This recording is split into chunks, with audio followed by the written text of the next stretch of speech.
The Surveyor's Wisdom, Land Surveying and the Integration of Knowledge.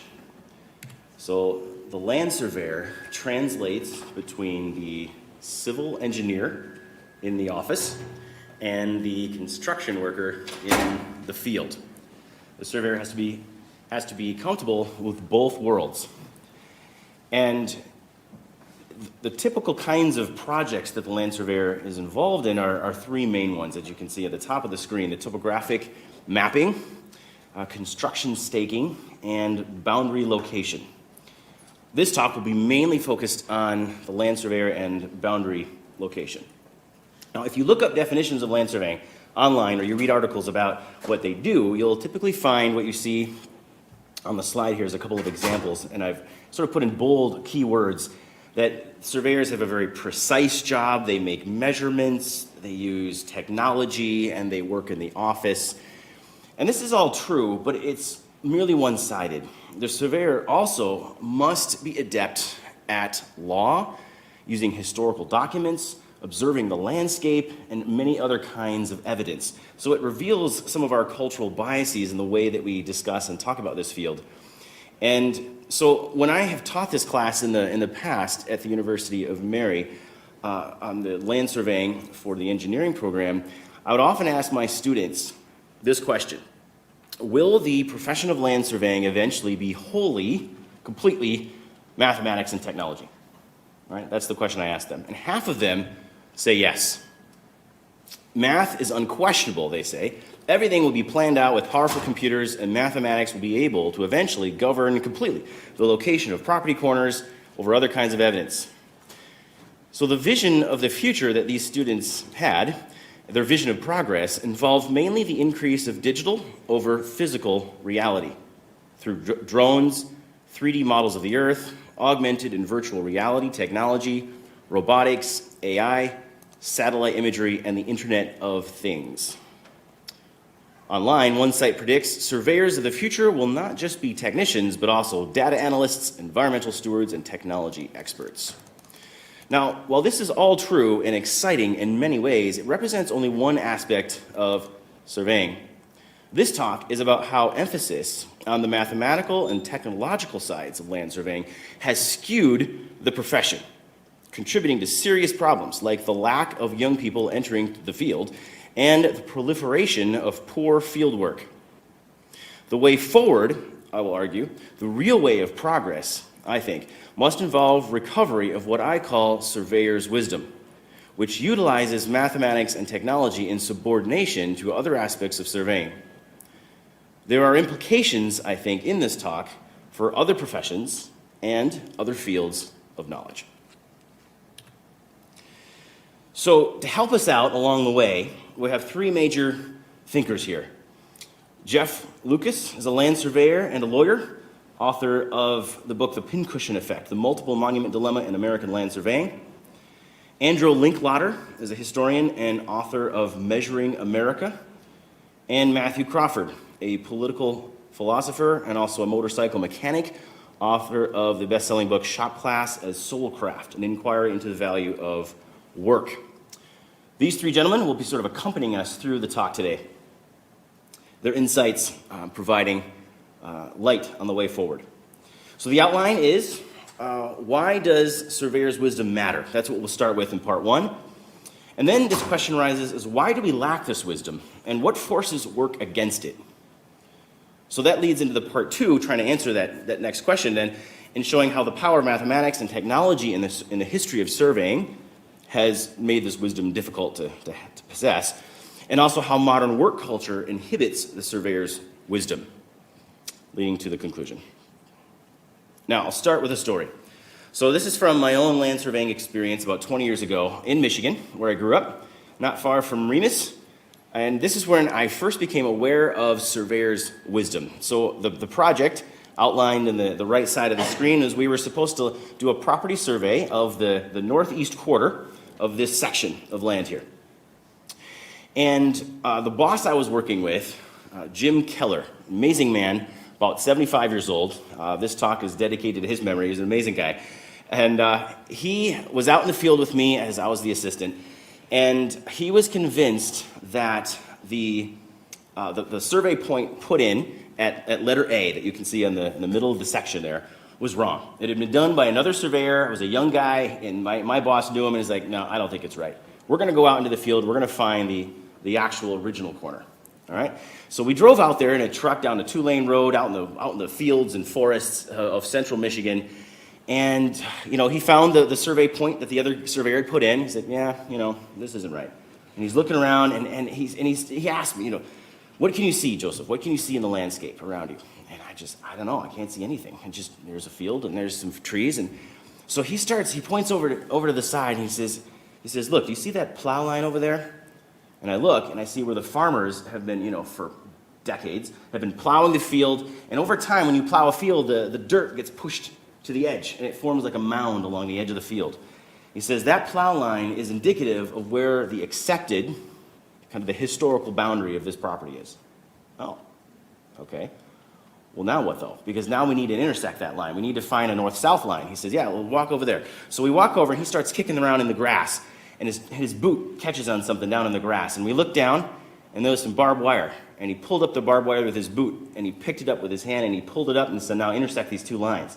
One's north and south, one's east and west. I said, okay. So we in our imagination, we walked to where the intersection point would have been, and we then start using a magnetic locator to buzz around in that spot, and sure enough, we found it.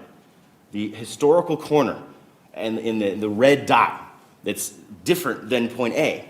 So point A, when the first surveyor couldn't find the historical corner, he just set it mathematically. He measured the whole section, a mile by a mile, and he used GPS to just cut it in half, intersect the lines, and put the point in mathematically in the middle. Problem is, it was wrong. Not mathematically wrong, historically and legally wrong. So we found the original corner. So my boss is all excited, and he goes over to the new corner that was put in, and he pulls it out of the ground, and he waves it around above his head, and does this little jig, and he tosses it aside and says, we have found the original corner. Now we have preserved the property rights of all the people, not just of the client in the northeast quarter, but the other people who all would have been affected if they had been forced to accept this mathematical center of this section. So I learned an important lesson that day about observation of the landscape, using historical documents with mathematics, different kinds of evidence, and the way that you use different kinds of evidence to make prudential decisions. I was in awe at the way Jim Keller had seen things in plain sight that I could not see. And that was because Jim Keller possessed surveyor's wisdom. All right, so let's define it. A soundness of action or decision after weighing different kinds of evidence. Okay, or you could say a proportionate relation of different kinds of knowledge to the truth of the matter. Or just good judgment. Here's a surveyor with GPS out in the beautiful wilderness working away. So, surveyor's wisdom is grounded in both study and practice. Resides at the center of facts, agency, and values. The surveyor's wisdom results from an integration of at least 5 different kinds of knowledge. Mathematics and measurement and technology, boundary law, field evidence, including testimony from landowners that you interview and things, ethics, and historical documents like deeds and survey notes. Now, what happens when surveyors lack this wisdom, this ability to integrate these different kinds of knowledge? What happens when they lack it?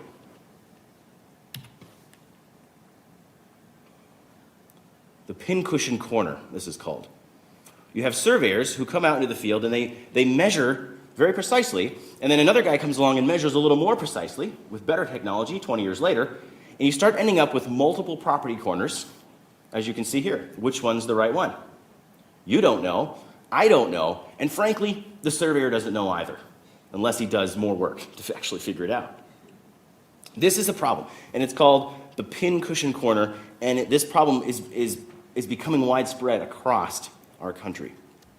It physically manifests the confusion in the surveying profession over the property boundaries and property law. Many surveyors want to simply treat boundary location as a mathematical and measurement problem, but boundaries are not that simple. Attorneys, engineers, realtors and landowners start to wonder if the people in the surveying profession even know what the heck they are doing if they can't agree on a basic matter like where is the property corner. That's their job. This is a problem in the field. It's a problem due to the lack of surveyors' wisdom. Surveyors risk making unsound judgments when they fail to draw from all kinds of knowledge relevant to a problem. This is the point of this great book, highly recommended, The Pincushion Effect by Jeffrey and Lucas. What kind of problems have happened?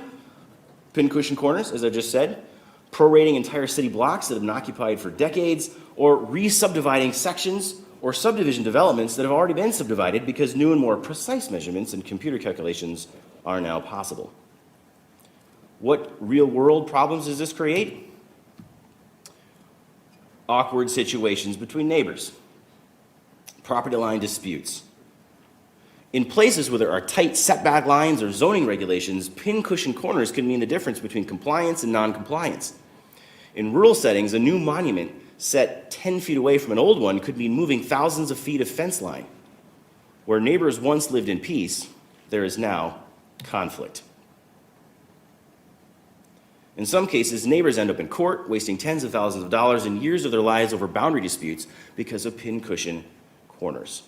This quotation is a famous Michigan Supreme Court case. Justice Thomas M. Cooley said this, quote, "Nothing is better understood than that few of our early plats will stand the test of a careful and accurate survey without disclosing errors. This is as true of the government surveys as of any others. And if all the lines were now subject to correction on new surveys, the confusion of lines and titles that would follow would cause consternation in many communities. Indeed, the mischief that must follow would be simply incalculable, and the visitation of the surveyor might well be set down as a great public calamity." So, how does this failure of professional judgment, this lack of surveyor's wisdom, happen? Well, Lucas argues that the cause is illegitimate application of mathematics and measurement to problems requiring multiple kinds of knowledge. Right? So the problem is not with math, it's when and how to apply the math. Because since the 1950s, the idea has spread that all the land surveyor really has to do is just stake out measurements found in a deed, apply mathematical formulas to resolve boundary disputes. It is easy to apply mathematics to problems that don't call for it. GPS technology makes it relatively easy to locate 4 corners of a section, reduce the section to aliquot parts, and then stake out a 5-acre lot. This is a lot easier than finding all the relevant monuments in the ground, paying attention to occupation lines, talking to landowners if necessary, examining all the relevant written records, then weighing all of this evidence relative to the surrounding circumstances, making professional judgments, and finally rendering a professional opinion on the boundaries in question. We'll just measure it out with our fancy technology. Pincushion corners are largely surveyor-created problems. They represent imaginary and purely mathematical lines located in the surveyor's head, not in reality. More often than not, the perceived problem exists only in the mind of the surveyor. Technology measures more and more precisely, but precise results for the distance between 2 set corners merely distracts attention from the real question. Are they accurate? Do these irons correspond with the reality of this boundary based on other kinds of evidence? This is the question. So I interviewed Dustin Otto, a land surveyor on the border between Indiana and Michigan. And Dustin says that we need to go out into the field and find where the boundaries are, not calculate where they should have been simply because we can measure more precisely. Typical statements he hears from other young surveyors around him that lack this kind of surveyor's wisdom they say, oh, well, this lot is supposed to be 100 feet long, so here's 100 feet.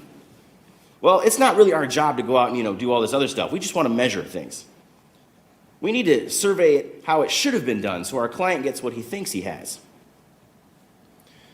Dustin disagrees with these surveyors and agrees with Jeffrey Lucas's discussion of pincushion corners.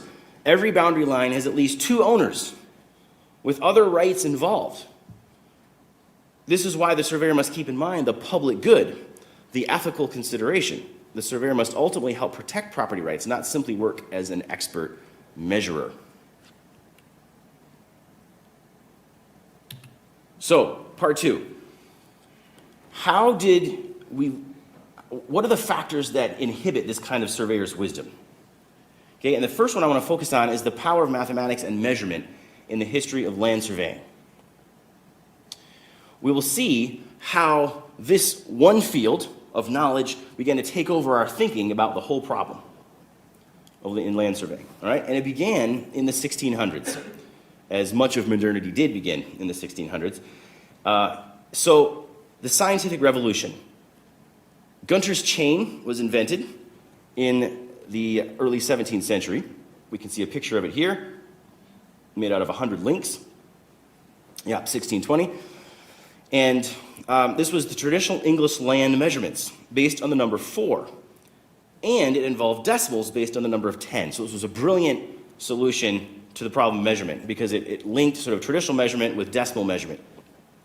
Since an acre measured 10 square chains in Gunter's system, the entire process of land area measurement could be computed using measurements in chains and then converted to acres by dividing the results by 10. This is simple math. Anybody could do this, and it was ingenious. Gunter's chain was used throughout the English-speaking world. It was one of the few stable units of measurements in colonial America. This was back at a time when the different colonies had their own units of measurement, so it would be really confusing going between and trying to buy things in other colonies, or So this was one of the few stable units. This picture here was likely taken around the Devil's Lake area of North Dakota. Surveyors are using a chain in this picture to make measurements.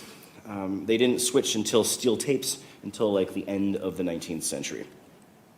Okay, so practical measurement in the field. This is a major influence on the power of mathematics and land surveying. The other major influence is intellectual. And this is coming from someone like Descartes, who also was a great figure of the 1600s. Brilliant mathematician. The Cartesian coordinate system is a powerful idea. Every point has a mathematical location. And the Cartesian coordinate system was rooted in La Géométrie, this text by Descartes published in 1637. The Cartesian coordinate system allows us to reduce reality to a mathematical grid. Right? So I remember surveying a parking lot, similar to this one in the picture here. And when you're taking your GPS unit around and from corner to corner, along the sidewalks, along the curb, you're sort of tracing the outline of reality using mathematical points that are then you can download into a computer and then manipulate at will. It's amazing. It was like I was literally weaving a Cartesian coordinate system over the surface of that parking lot. It's extremely powerful, and it's at the basis of almost any civil engineering project to this day is our ability to reduce reality to a mathematical point. Okay? Now, we know that not all of reality fits into those mathematical points. Things like values and love and things like this, right? But physical reality fits into these mathematical points, and it's extremely powerful. Now we can see the legacy of this in the land surveying field. So here's our Cartesian coordinate system on the left with an origin and an XY axis. And then here on our surface of our Earth, in our country of the United States, you can see the principal meridian and a baseline, right? Like the X and Y coordinates. So this Cartesian coordinate system creates the intellectual basis for the organization of property across most of our country. Because each piece of property in this system has a unique address or coordinate, right? So you can say town 1 north, range 1 west means one township north of the baseline there and one township west of the meridian. This gives each piece of land a unique coordinate, right? So then it becomes possible to buy land without even seeing it. You could be in a New York City land office and buy a land with a specific address, never having seen it. And that first happened in 1788 and became the basis for settling much of the United States of America. Now, the other important development comes in the Enlightenment age of the 1700s, and that is in technology and the more accurate measurement of angles. So Jesse Ramsden was one of the best scientific instrument makers in Europe in the late 18th century. He made this theodolite in 1787. It was accurate, if you can believe this, within 1 second of an arc.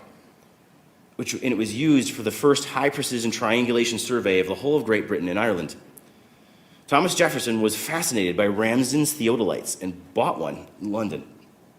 Jefferson first proposed a rectangular survey system for the United States, which was enacted into law in 1785. Here it is. So in this map, we can see different sets of baselines and meridians. It's kind of like you have a network of different Cartesian coordinate systems. So it's not all one huge system, so it's a little bit more complex than that, but nonetheless, it functions the same way as a Cartesian coordinate system. The colors show the different systems. You can see in green down to Arkansas, that's the system that we're part of. So Jefferson was the main push behind this. He laid the foundation for land policy in the 1787 Northwest Ordinance. His influence did. That established the political framework for these new lands and established the concept of fee simple ownership, by which ownership was in perpetuity with unlimited power to sell or give away one's property. Now, Jefferson's father was a land surveyor, and mathematics was probably his favorite field of study. His great, his great hero, William Small of Scotland, was his mathematics teacher. And in fact, his mathematical cast of mind can even be seen in the Declaration of Independence when he wrote of self-evident truths. If this, then this. Deduction from first principles. Euclidean geometry. That's the background behind this self-evident truths of the Declaration. Now, in addition, Jefferson believed that widespread possession of land would support a freedom-loving, law-abiding democratic society. He brought this vision to the problem of how to deal with lands west of the Ohio River. His practical proposal would profoundly mark the history of the United States. Here's the grid that was created. Jefferson liked squares. They are simple and rational and could be measured out by anyone with a small amount of education.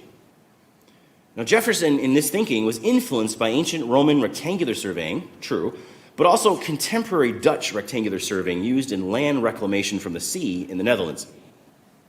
He was also influenced, of course, by the French Enlightenment spirit of Cartesian geometry. This grid system made it simple to buy land and even settle ahead of the surveys and try to stake out their own claims so that the surveyors would then sort of catch up with them.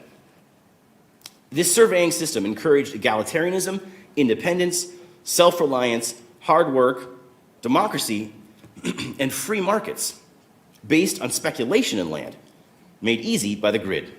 This turned wilderness into property. It even laid the basis for towns.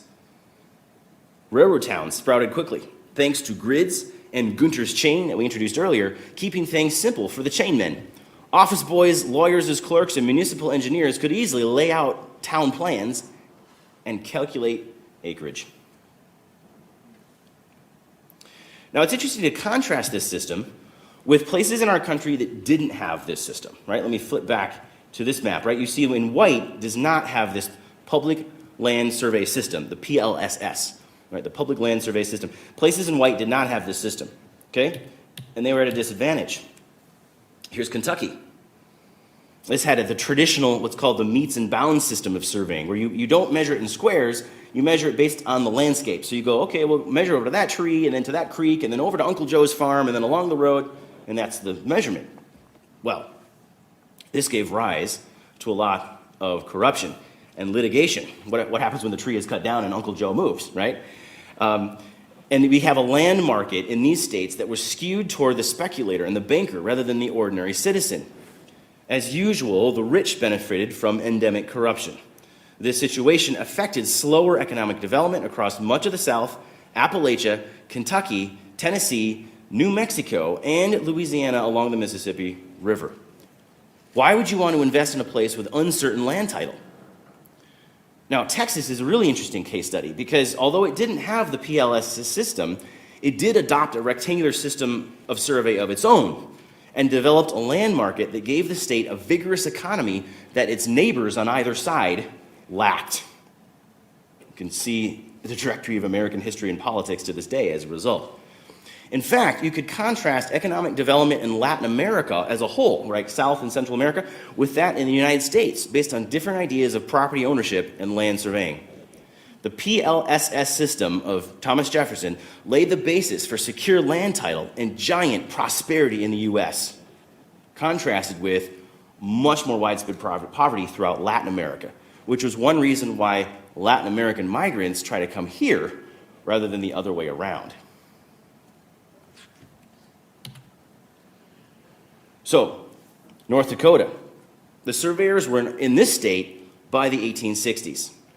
These are original field notes from a surveyor from 1883 that I used for a job working with KLJ land surveyor Wayne Curley north of Mandan, North Dakota, a number of years ago.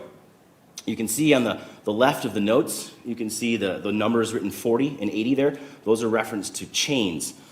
40 chains and 80 chains. 80 chains is a mile, so 40 chains is half a mile. So at the half-mile mark, this surveyor put a piece of granite in the ground to mark it, the stone there, right? You can see I've highlighted it. And at the 80 chain mark at 1 mile, you can see they put granite, but they also dug pits. And when I was out there a number of years ago, the surveyor I was working with, he and I found those pits that this guy mentioned in these notes from 1883. So we were able to prove where the original corner was, and then that becomes the controlling corner, right? This goes all the way back to what I was doing with James Keller in Michigan. Right? It's not necessarily the precise mathematical measurement that gets you to the precise corner. It's where the original monuments were put in the ground, and you need historical documents to find them. Now, the PLSS system of Thomas Jefferson was not a pure benefit to everybody. It was not. Okay?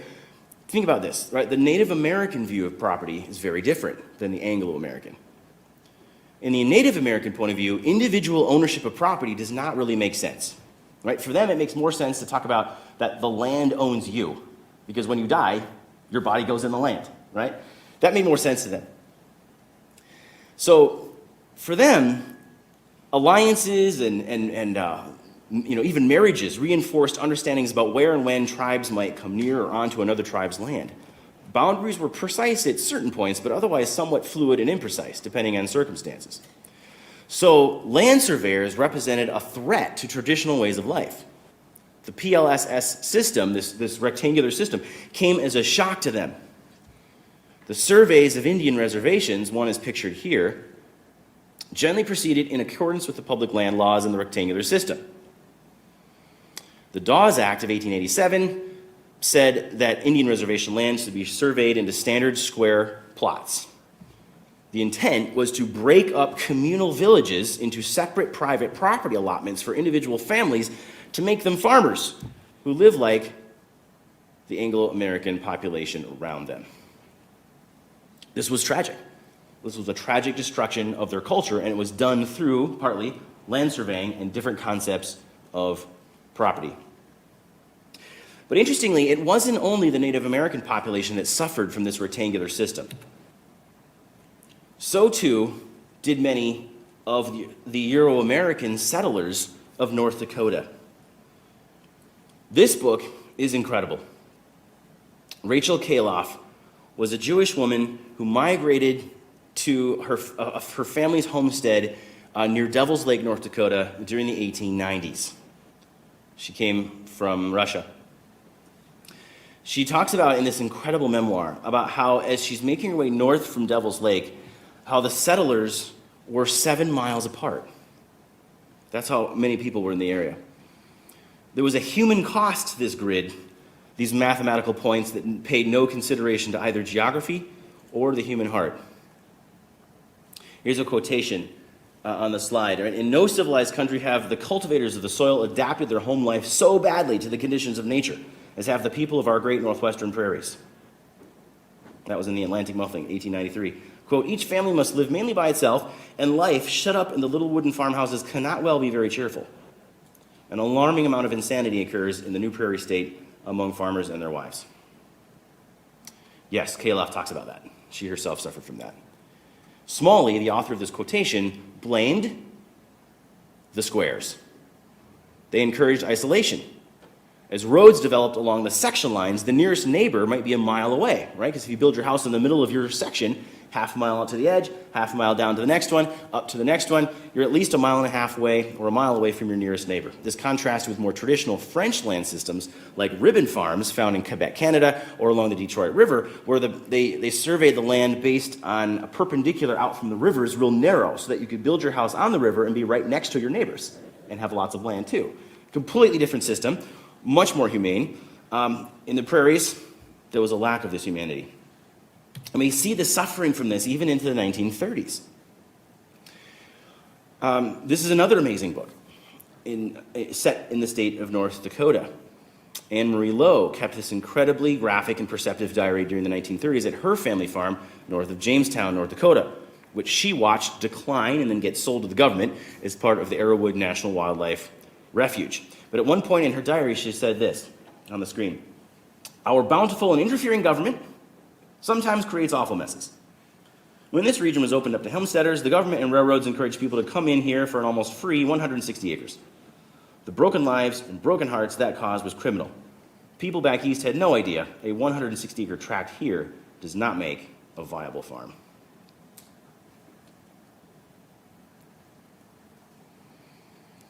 Interestingly, the squares also encouraged disregarding the landscape when you're plowing, and so that then encouraged a lot of land that's exposed to the wind and erosion and contributing at least to this Dust Bowl itself.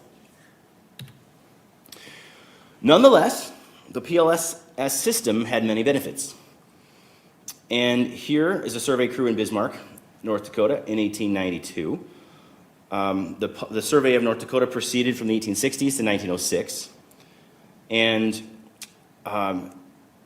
each square in the map that you can see represents a 6 mile by 6 mile township, right? So 6 miles by 6, so you have 6 sections by 6 sections in each of these townships. And there's about 1,800 townships in North Dakota and about 140 fractional townships. By the 1890s, the first North Dakota legal cases involving surveying evidence and the difference between original surveys that these guys made and retracement surveys, which are surveys that later surveyors come back and try to find the original corners. The difference between those two kinds of surveys begins to enter into legal cases in the North Dakota Supreme Court. And there's one very interesting one that I want to talk about for a minute because it illustrates this theme of surveyor's wisdom. So boundary law primarily is driven by court decisions, and decisions in different states can affect other states around the country. This decision of Radford v. Johnson of 1898 by the North Dakota Supreme Court was a dispute over an original survey corner location. This happened in Cass County, where the surveyor actually caused dissension between two formerly peaceful farmers. All right, you've got Radford there on the southwest corner of this section with his farm, and Johnson in the southeast corner, okay? Somebody orders a survey, we're not sure who did.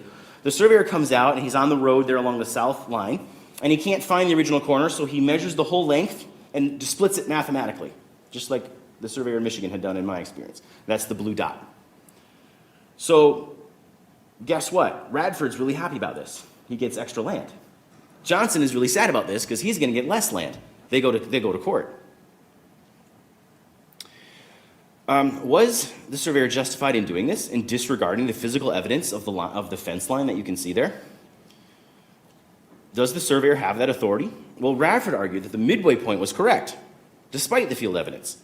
Johnson argued no, that the original quarter corner had been located 19 feet west of the midpoint and had been the basis for the position of the line of occupation. He had always occupied the land up to that point, evidenced by a crop line there.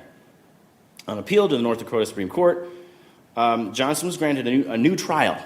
Now, unfortunately, we don't know exactly how this case turned out, but we do know some interesting principles from it. The court agreed with Johnson about the absolute control of monuments established during an original survey, and that no surveyor can choose to ignore evidence of the original monument location. The court also agreed that the trial judge had wrongly minimized testimony evidence in favor of mathematical evidence that was not allowed. The court shifted the burden of proof from Johnson to Radford. The court was unwilling to embrace the idea that measurement and computation overcomes physical evidence and testimonial evidence. The surveyor had needlessly created controversy where none existed because of his personal preference for measurement evidence, as opposed to other kinds of valid evidence.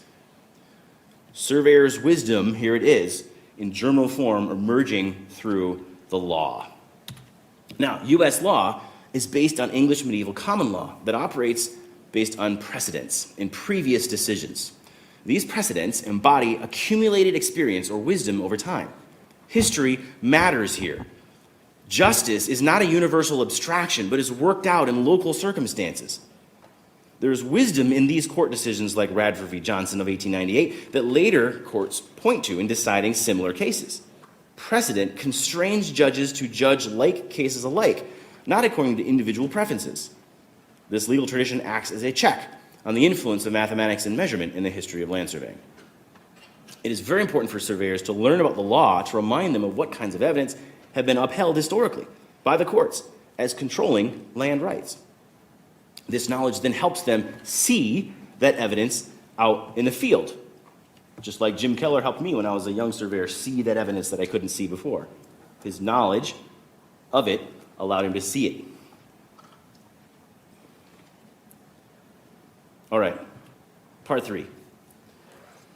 Besides the overwhelming influence and power of math and technology in sort of inhibiting some of this wisdom, as good things as they are in themselves, of course, another factor that plays into our story that inhibits surveyors' wisdom is modern work culture.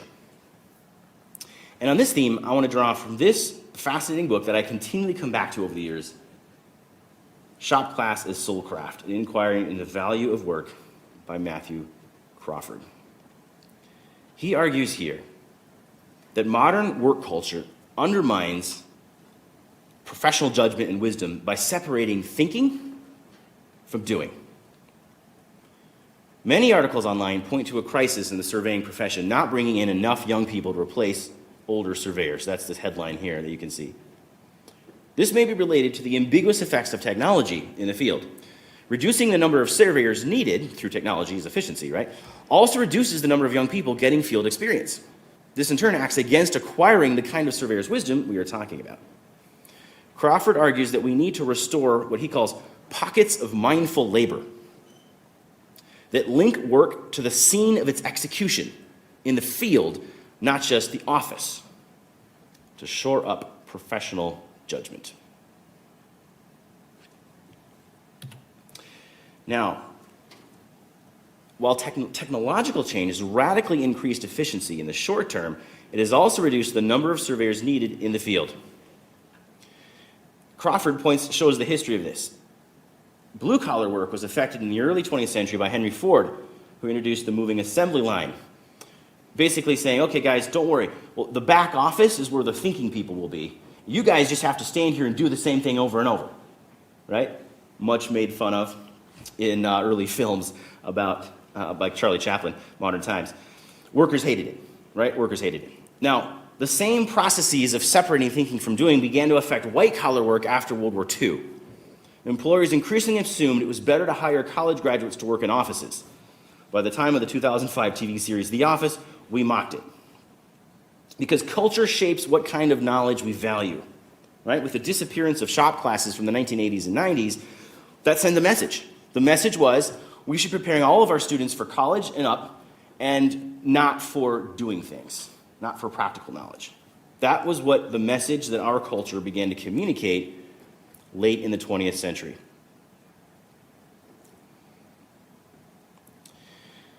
So this affects surveyors after World War II as well. Surveyors don't really need to think. That's for the engineers. They just need to go out and just measure stuff, bring stuff back to the office. They don't need to offer professional opinions or anything like that. Now, interestingly, that actually changed in the 1980s with the Federal Rules of Evidence. See Rule number 704, in which people like surveyors can offer professional judgments connected to legal cases. However, much of the field doesn't know that, even though it's been decades since that change happened. So that means that technology, as it continues to develop in the 21st century, continues to entrench the separation of thinking from doing. And that is what Matthew Crawford is trying to bridge in his own life. Here he is, Ph.D., University of Chicago in Greek political philosophy. There he is holding a wrench. He's started his own motorcycle shop, repair shop, and runs it himself. And he tries to unite these two things. And he says there in this quotation, the moral significance of work that grapples with material things may lie in the simple fact that such things lie outside the self. Right. You can't just manipulate them at will as you can on a computer screen. You have to mold yourself to the thing. So Crawford distinguishes between work that is subject to digital technology on the one hand and work that is subject to professional judgment on the other. The first is performed using computers and is rule-based. The second is performed by human beings and is judgment-based. Crawford argues that engagement with physical things uniquely forms the human ability of professional judgment. Technology forms us not in attention to what is, but in the desire to manipulate what is. Work involving physical engagement opens one up to the lessons of hard reality. Digital technology introduces abstractions between me and reality. This can be efficient and feel freeing, but in reality, Crawford argues, freedom must involve submission to reality, to the way things are, else it is fantasy. Now, why do we often tend to avoid reality?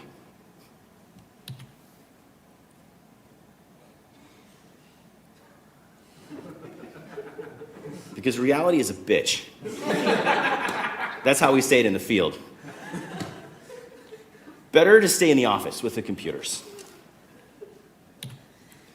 So, we need to put thinking and doing back together again. Surveyor's wisdom asks, what kind of problem are we dealing with? What sorts of evidence are relevant to it?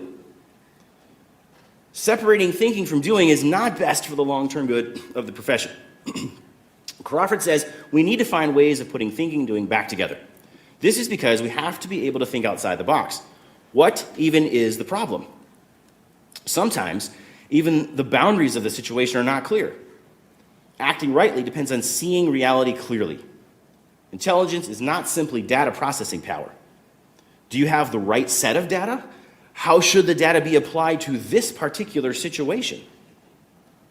Crawford wrote in his book, quote, "Our ability to make good judgments is holistic in character and arises from repeated confrontations with real things, comprehensive entities that are grasped all at once in a manner that may be incapable of explicit articulation. The holistic character of the surveyor's wisdom demands we consult others because we inhabit a shared world and no one can grasp the situation as a whole. Consulting others imposes a moral presupposition. I might be wrong. I have to have the humility to work and think with others to accurately weigh the kinds of relevant evidence to solve the problem at hand." The public expects surveyors to provide results upon which they can rely. Surveyors throughout history have been expert measurers. However, the argument here is that more is needed. Surveyors' wisdom is needed because multiple kinds of evidence are relevant to the legal basis of property boundaries upon which the public can rely.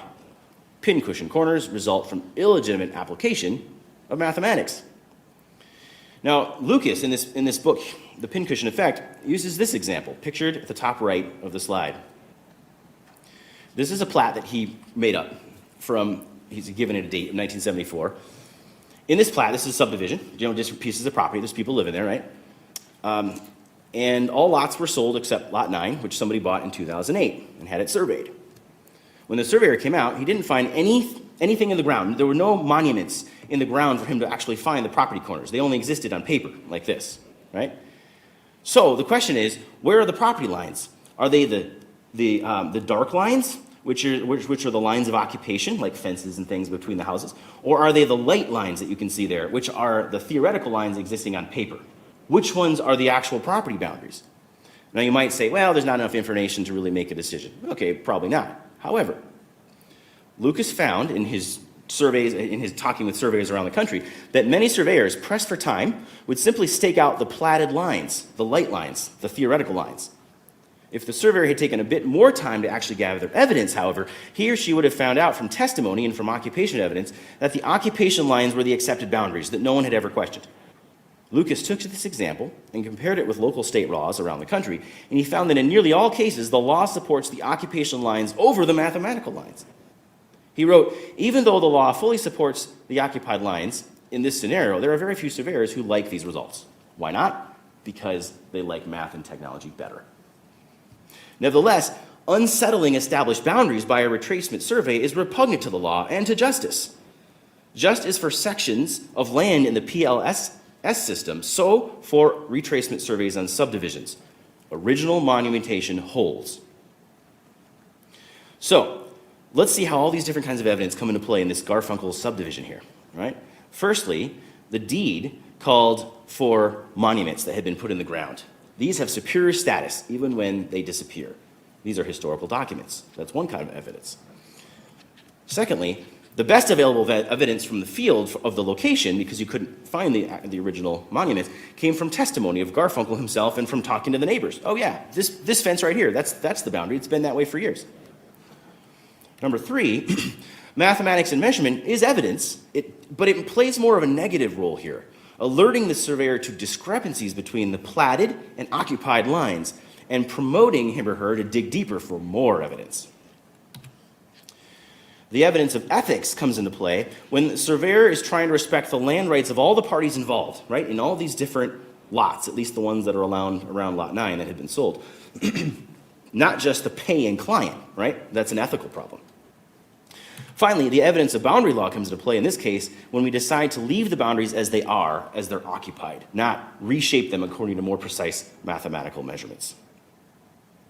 So what do we do about these pincushion corners that happen? Because a lot of surveyors will just go out and they'll just put another corner in, and pretty soon you get 2 or 3 there, and you know which one's which, right? Well, in my interview with Dustin Otto over the at the Indiana-Michigan border, this surveyor, this young surveyor that I interviewed, he talked about if he finds pincushion corners, he will try to call the other surveyor if possible and talk to him about it and say, hey, look, we gotta work out this problem, right?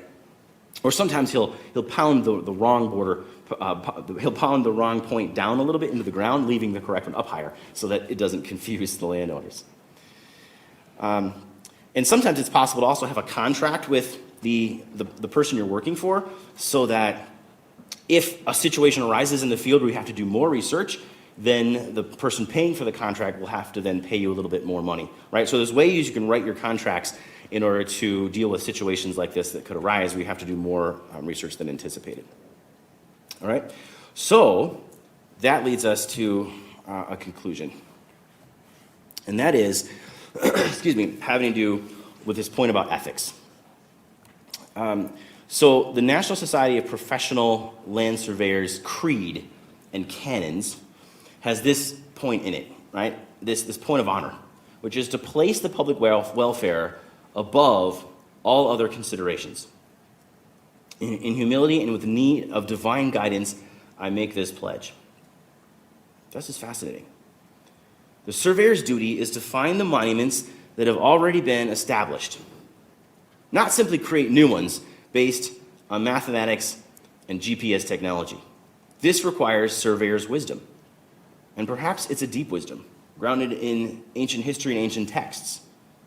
Look at this text from Proverbs. Do not remove the ancient landmark, nor enter the fields of the fatherless, for their Redeemer is mighty. He will plead their cause against you. Here's a picture of a 4,500-year-old stone pillar from Mesopotamia recording a boundary dispute.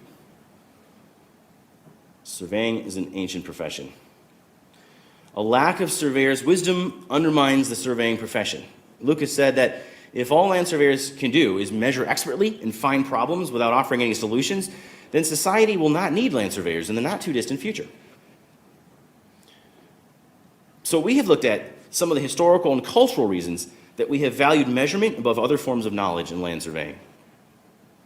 Lucas said that, quote, in the final analysis, the resolution of every boundary problem is a legal and factual problem, not a measurement problem. Steps need to be taken to reverse the current trend toward technology and practicing as mere technicians, and back to recognizing our sacred trust and practicing at a professional level. He said, quote, the land surveyor's sacred trust is also a simple truth. Surveyors are the stewards of the nation's property boundaries. For the vast majority of people who own land or a home in which they live their lives, raise their families, seek shelter, and find comfort, their home and their property are the greatest treasure they have on this earth. And we, as land surveyors, have been entrusted with maintaining and protecting their property boundaries.